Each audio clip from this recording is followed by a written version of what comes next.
Number 5. The Myrtle Avenue Elevated Line. The Myrtle Avenue Elevated Line is perhaps one of the creepiest segments when in the right context. Many people built this line. Perhaps some of them even died.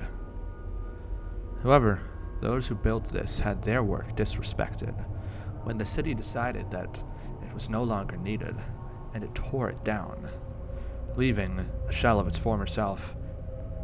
Hell, even one of the lanes are missing. Talk about disrespect there.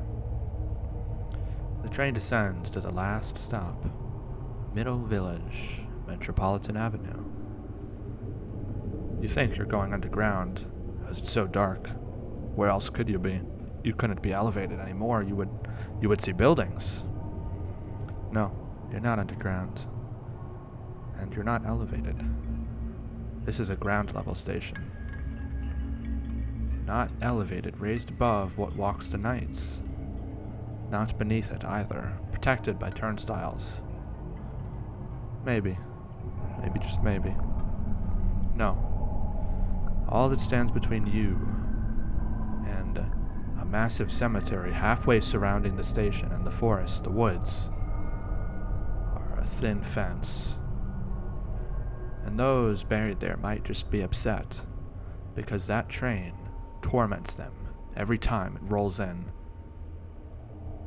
And so, unfortunately for those poor souls, they may never have peace. Number 4. People once said that it was best not to interfere with the dead. Well, it may just seem like, in this case, the dead have been disrespected once again. Do you ever think what's above you? Of course not. Why would you? It's out of sight and out of mind, right? Well, maybe this one will be well within your mind next time you ride a metro. South of City Hall, the R makes a mean turn. And when it does, it goes directly beneath the center of the St. Paul's Chapel Cemetery, where those from the far past were buried. People used to say that it would be bad to take the subway. When it was first opened, people were hesitant because they thought it would bring them closer to hell, being so deep underground. Perhaps in this case, those people were right. Number 3. The Culver Line.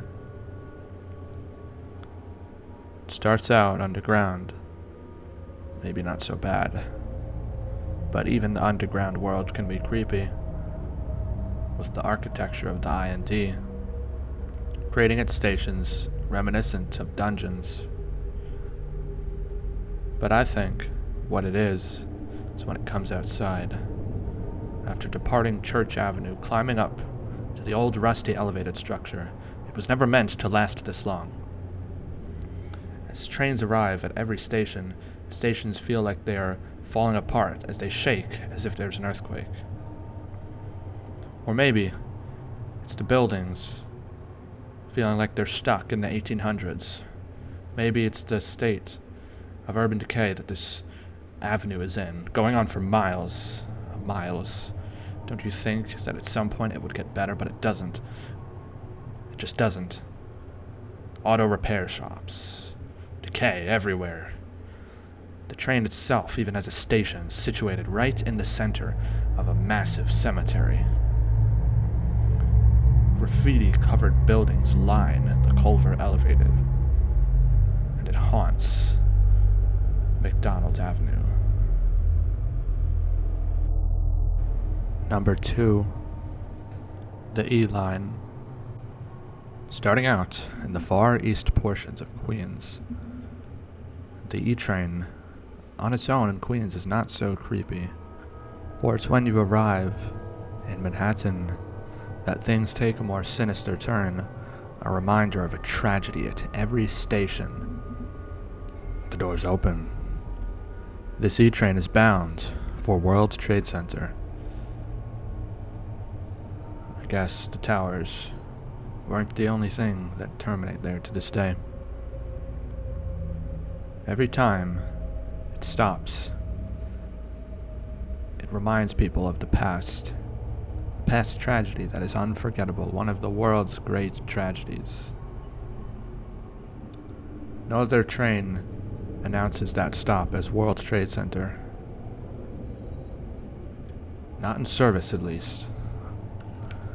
They announce it as Chambers Street. However, the E train does not. This is World Trade Center.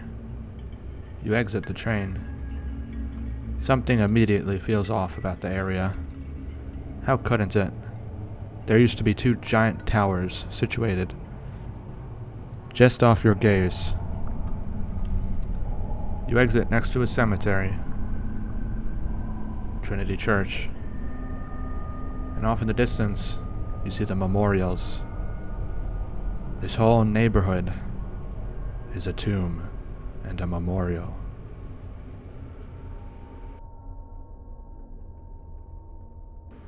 Number 1. The Jamaica Elevated, better known as the J Line. Starting out in the far easternmost reaches of Queens, it quickly abandons any chance of companionship with the E Line, leaving riders isolated. There's something to be said about how this route slowly hugs and meanders along the borders of Forest Park and the massive Cypress Hills Cemetery. The cemetery is so old as the Revolutionary War itself. This cemetery contains the bodies of many from another time. And you will not forget about this cemetery either, as it is always visible in the distance as the trains slowly meander down the Jamaica Elevated. Coupled with the Wild West-like feel of some of the buildings in this area, and the isolation, and the general creepiness of everything, and the rundown feel of the structure, as well as it missing many parts, this is certainly one of the creepiest routes in the entire system. And by the time the E Line has reached Manhattan, the J Line is just now rounding the bend, finally leaving behind the looming park and cemetery. But this is not the end. This is not where the creepiness ends, for there is always something on this line. Lots of abandoned structures lie on the Jamaica Elevated. As it makes its way to Broadway, there is a first sign of something from the past. A failed creation, left to decay. Every station here has its own abandoned exits. Beyond this point, you reach Manhattan, the far more well-known parts of the J Line. You encounter stations such as Bowery and the decrepit Chambers Street, sitting just next to City Hall, threatening to crumble at any time. Finally, the route comes to a close at Broad Street, a seemingly unnatural ending before the tracks continue on, implying some sort of furthered mystery. What lies beneath? What continues past? What is in those tunnels? Those tunnels that continue. Something is there. But the rider will never know.